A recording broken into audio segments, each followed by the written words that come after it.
for a bear I'll bite. I hear his foot's all right. Of course it all depends if he bred last night. I know it's Valentine, the morning works look fine. You know the jockeys, brothers are a friend of mine. And just a minute, boys, I got the feedbox noise. It says the great-grandfather was equipoise. I told you Paul Revere, now this is no bum steer. It's from a handicapper that's real sincere.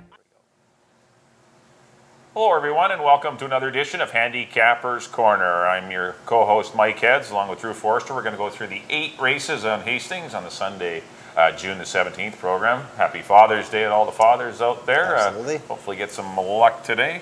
Got 8 of them. Let's first half of the double. Kick it off. Fillies and mares, 4,000. Non-winners of 2 lifetime.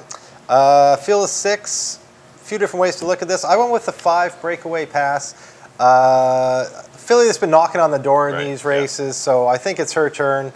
Got beat by Fenella Blossom last time. Horse that was on a roll, so I just think it's her turn. So for that reason, I got her on top. Second spot, I have Lasting, another one that's been in a lot of these races. Ended up just a couple lengths behind.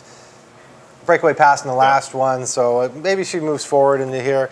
And in third spot, I have Hope, Faith, and Gold out of the red-hot Kelly Rycroft barn.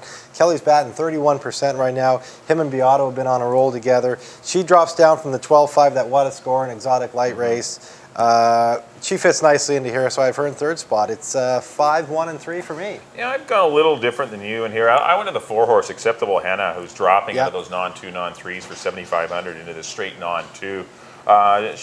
She was a no-threat 5th last time, but they went 17 and change, Dream in the Dark, Tigress Lily. I just think this is a considerably easier race. Gets a break in the weights with Apprentice Marlowe Dunn, so that's a plus. But I just think those races that she's shown you are better than 5th by 10s. You know, they don't look great. You're looking at them, cross her out. But they're much tougher. If you look a little bit more at them, Queen's Vicar, Cassia. I mean, those were tough races, and she's facing an extremely soft test in here, and I think she's up to it. I'm going to try her to win it. I put your 5 breakaway pass in for second. No threat runner-up effort to Fenella Blossom, but still was comfortably second that day. And I don't mind Hope, Faith, and Gold either. Going to go on blinkers. Might be able to set the pace in here. There's not a whole lot of speed. Hope, Faith, and Gold, as you mentioned, out of the hot Kelly Rycroft barn. I'm going to put that one in for third. But I went 4, 5, and 3. On to the second race. Some $7,500 fillies and mares going 6.5 furlongs. Got a class dropper in here in the 7 Olive, and that's where I'm going to land. A little concerned, but you know, they run horses pretty aggressively, and it wouldn't be a shocker to see this horse run very well. I caught up in a speed duel last time and ended up suffering from that. Ended up third, but still I thought a good effort to random highs and victory with class.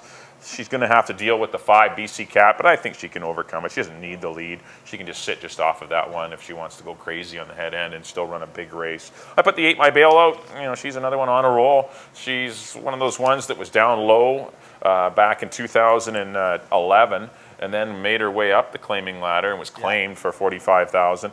There might have even been 210.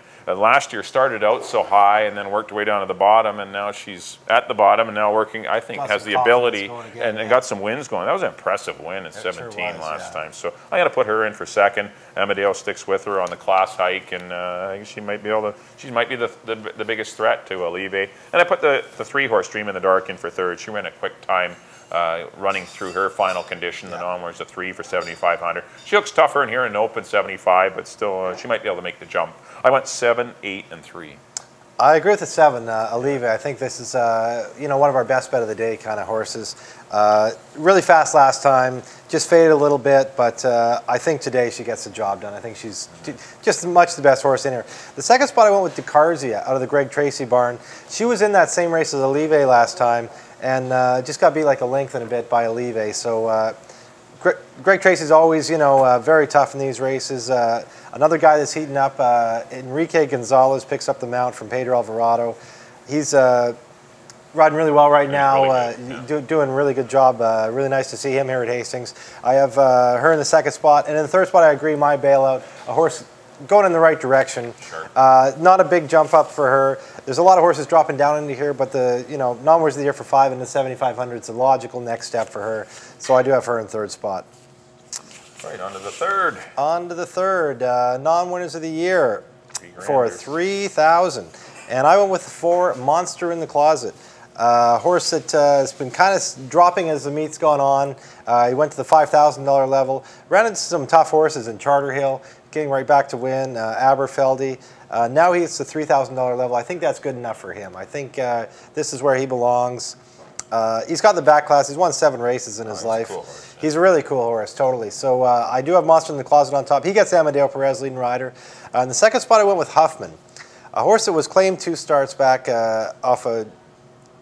It was a reclaim. Yeah, a reclaim, but a pretty disappointing race that day, 10th. But then last time he ran in that 5,000 against Swongs and Mo Power, he took a big step up, just got beat 6 lengths. Now he drops down. He's a horse I just see going the right way. Right. So I got Huffman in the second spot. Another guy who's starting to make some noise here, Jeffrey Birmingham. Hit a big 3-win day. 3 wins on Saturday. So and really good to see, really good guy. Another guy we're happy to have back here at Hastings. So I have Huffman in second. And in the third spot, another older campaigner, Late Night Larry. What can you say about Late Night Larry? He's always seeming to pick up the pieces, and a great name too. So he gets the pounds off with Marlowe, switches from Pedro to Marlowe, gets the 5 pounds. I think he'll be picking up the pieces late, so I have him in third. Yeah, I like that horse a lot, or not a lot, but I like that horse. I went to the 2, Late Night Larry, to win it. Tough draws last 2 times. Had the 8 and 10 hole. Moves inside to the 2 hole. That's a much better spot. Was 4th to Bosco's Quick in a very fast heat. And prior to that, another quick heat that was won by Passion Red and 17 and change. And just, you know, when you're still running 4th in those kind of races and you've had the 8 and 10 hole and getting wide trips and getting into some trouble, I mean, those are good efforts. Gets an inside draw, hopefully can... I'm hoping this horse is very close to the pace. I really don't want him to come from too far out of it, because that's one of the reasons I'm playing against Monster in the Closet, who's a closer, is that there's a lot of closers in here.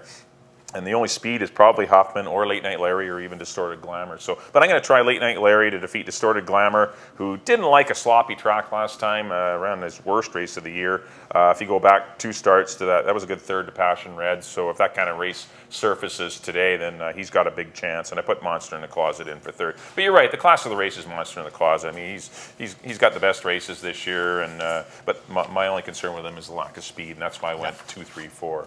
On to the 4th race, got some open 17.5 Colts and Geldings. Good race here. Really good race. Got a former Canadian Derby winner and Tommy Danziger in the lineup. You got Quentin's Destiny claimed, Charter Hill.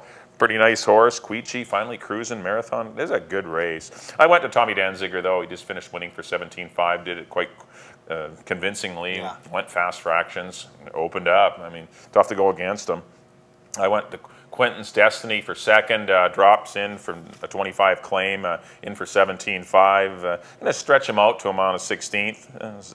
It's probably the first time he's done that in of his life. I mean, on form, you look, you get a bunch of 6s, and the 1 mile of 16th there at Delmar, in which he finished a no-threat 5th. But that's got to help him going. He runs like he wants to go long. Yeah, you'd think the mile of 16th would move him up on a bull ring, Quentin's Destiny, because he's just not getting there sprinting, and he's running at a racetrack, so maybe the extra distance will help him. And I put the 3, Joy of the Lord, in for 3rd. I was impressed with his run. He hadn't, his first run this year, he hadn't run since last September. Had the unenviable task of going head-and-head with Tommy Danziger through those fast fractions. Tommy Danziger had been running all winter, so he was fit and ready to do that. And Joy of the Lord, coming in off of Works, you know, it's tough to go those kind of fractions and carry your speed the whole way on a track that was not fast. So I give him another chance. Maybe he'll take a little bit back off the pace today, and at least he got lots out of that race, and I think he'll be a good price because he ran 8th last time. So give him another look. I went 8, 5, and 3, but I like Tommy Danziger. Yeah, me too. I like Tommy Danziger. Definitely the back class of the race. Been struggling of late, but you know, really showed what he's made of in that last race. And now is a horse likely to, you know, get some confidence out of that and improve out of that. Exactly. So I see him as, you know, really tough in here. In the second spot, I agree with you. Quentin's Destiny. Clydes are 22% off the claim. And that's usually probably going up. This one they drop down a spot, like you say. All the reasons you said. A horse that looks like the out of distance won't hurt him. In the third spot, I have True Grit. He ran a monster race last time, I thought. It was a 17.5, non-2, non-3, but the horses in that race were the horses that ran 2nd to Tommy Danziger last time, like Victor's Magic, and he put them away pretty handily. So as soon as they stretched out, he liked the added distance, so I have him in 3rd spot. Yeah, you got a good number. You got a nice 72 buyer against the 73 for Tommy. You got a big number, True Grit, for that. Yeah, that was not always, you know, perfect to go off of buyers, but because sometimes they're a little, deflated here at Hastings. But when you're getting horses jumping into new conditions, like this, he's heading into an open 17.5 True Grit fits, and it wouldn't be a shocker to see him run quite well either. Yeah. All right, on to the 5th. On to the 5th, the Maiden 3000 for fillies and mares. And I have gone to the 3 Pay Me Notice out of the Rob Van Overshot barn. They went pretty quick last time, and she was up there chasing, and it was her first out of the year on a sloppy track. And that's right, against the boys.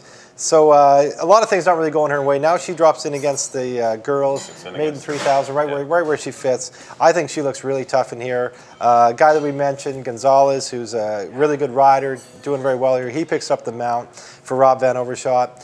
The second spot I put Victor's Miss out of the Gary Sates barn. Another one's been knocking on the door a couple seconds. Ran second on that sloppy track to Wando's Witch, who ran off, got the lead and ran off last time. She did very well to run second over Lookout County. And the third spot, I have a first-time starter. I always like to throw a first-time starter sometimes in these Maiden $3,000 races. Maybe a horse that hasn't shown that it doesn't have the ability like some of these other ones have. The 49-4 I like. I think that's a pretty, pretty sharp work for this kind of field. So I do have the 4 Finally Sarah out of the Jody Rawson barn, who's due to get some luck. Yeah, she's had tough luck. She's had a tough luck this year. Yeah, exactly, with El Nacho. Tough luck. Jody does a good job, and her luck's bound to turn. So I have the 4 Finally Sarah in the third spot. It's 3, 1, and 4 for me. I see it the same way. I like the 3-horse Pay Me Notice. Good third against the boys. Ice Tiger and Finally Proud gets in against the girls. A lot easier test for Pay Me Notice.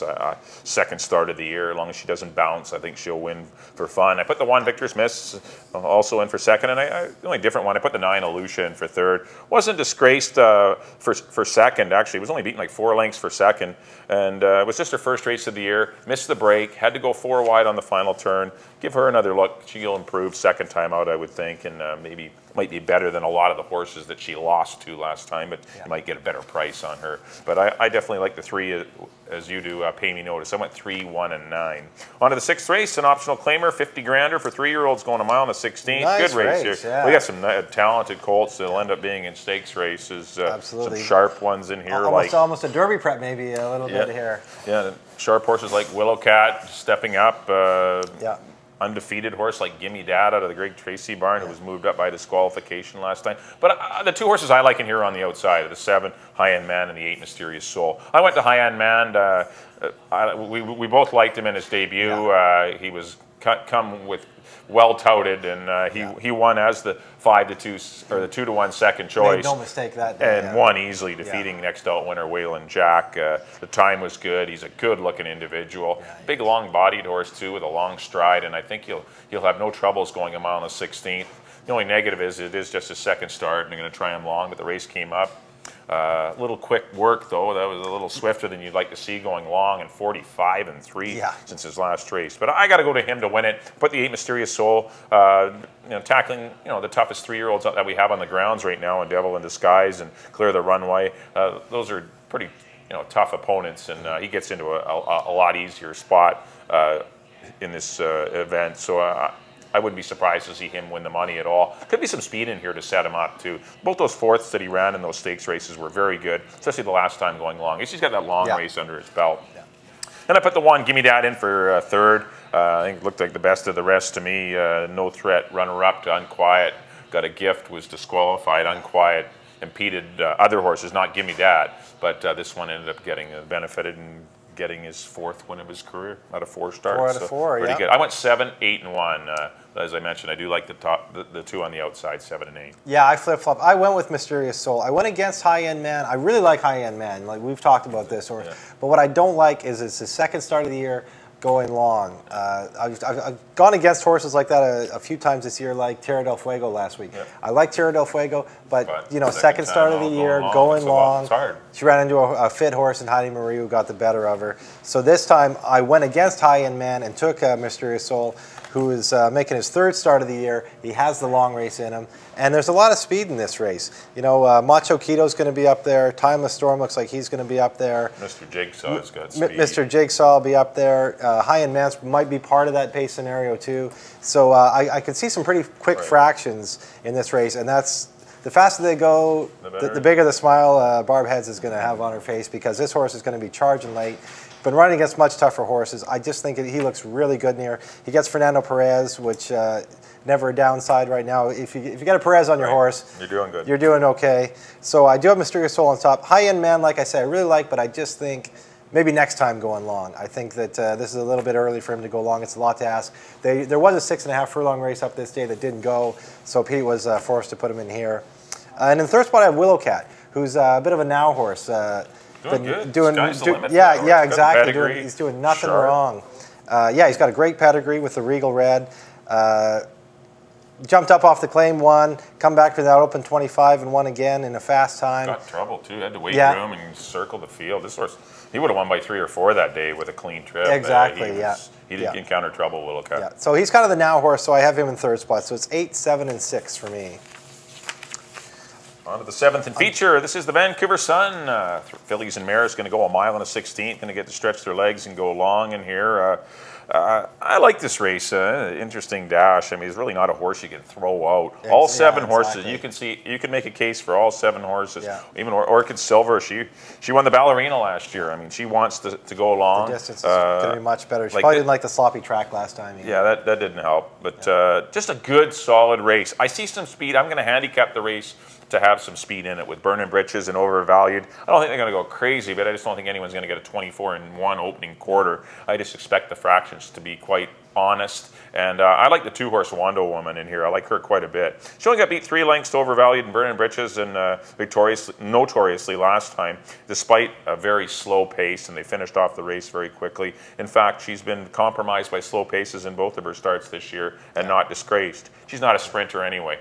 She's a route mare, and she's going to get a decent pace in here, and I think that's all that matters. She carried 124 pounds in both of her runs so far this year. She's getting in with 117. Big difference. She's getting weight from a lot of her rivals, and I think that'll mean a lot in the last 1/8 of a mile. And I like Wando Woman to maybe defeat Overvalued, who ran a good race last time, took advantage of the slow pace, and won like the good horse we all thought she was, defeating Burning Britches.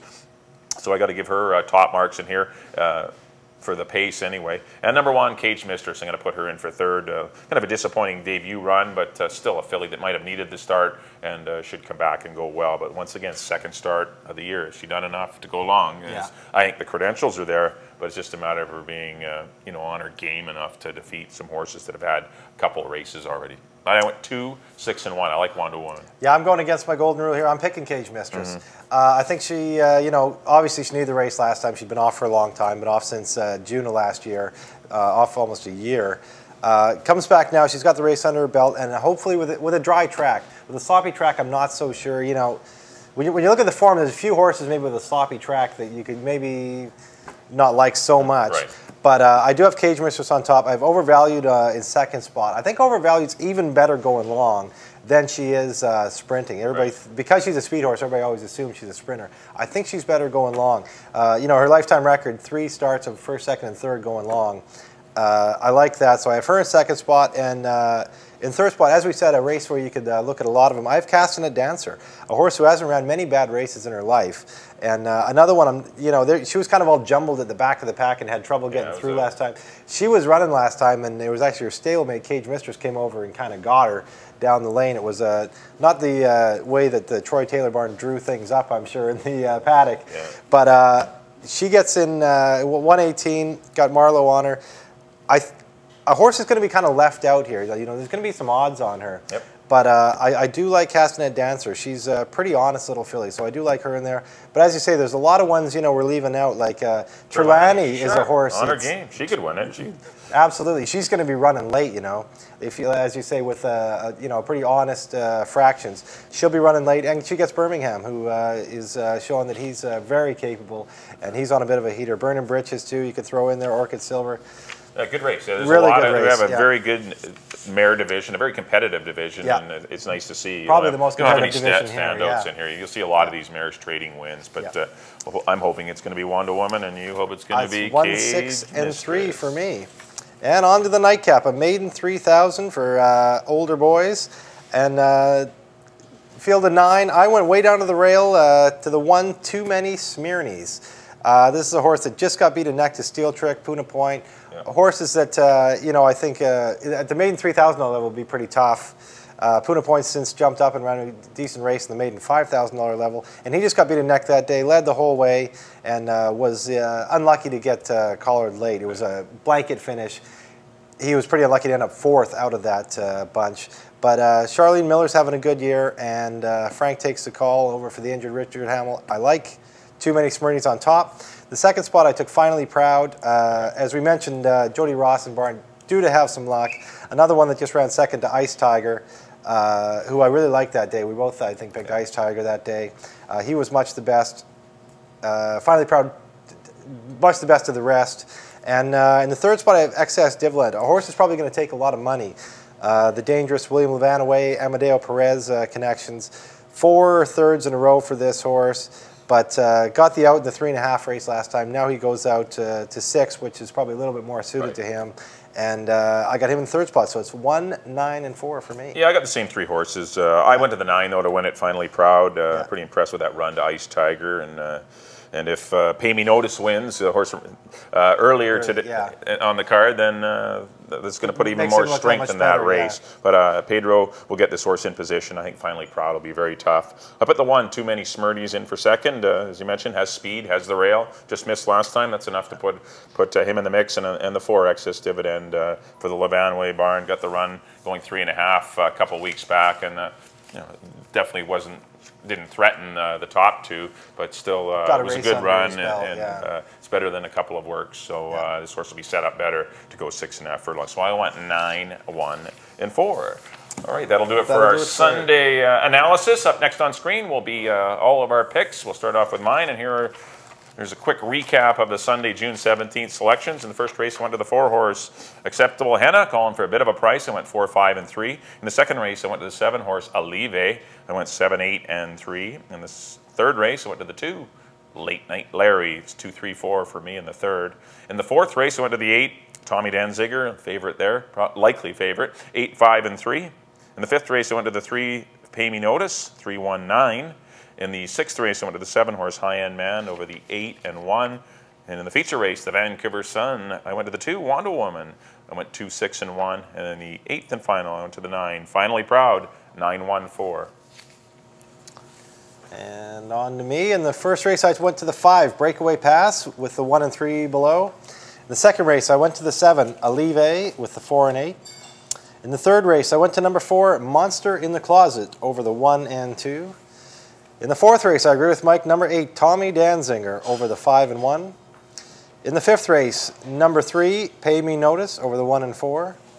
In the sixth race, I went to the deep closer, number 8, Mysterious Soul, over the 7 and 6. In the seventh race, to the Troy Taylor barn, number 1, Caged Mistress, over the 6 and 3. And in the eighth race, number 1, Too Many Smirnies, over the 9 and 4. Well, there you have all of our selections for the Sunday, June the 17th program. Thanks, everyone, for joining us here on Handicappers Corner down at the Derby Bar and Grill. Don't forget nice lunch specials and great racing here at the Derby Bar and Grill on Sunday. So come on out and take pops out and enjoy a good afternoon out here in South Surrey. Hopefully we'll, with our picks, make enough money to pay for lunch. Pay the bill. It's just that easy. All right. Good luck, everyone, on your Sunday selections. Have lots of fun. Enjoy the racing. And we'll see you next time here on Handicappers Corner.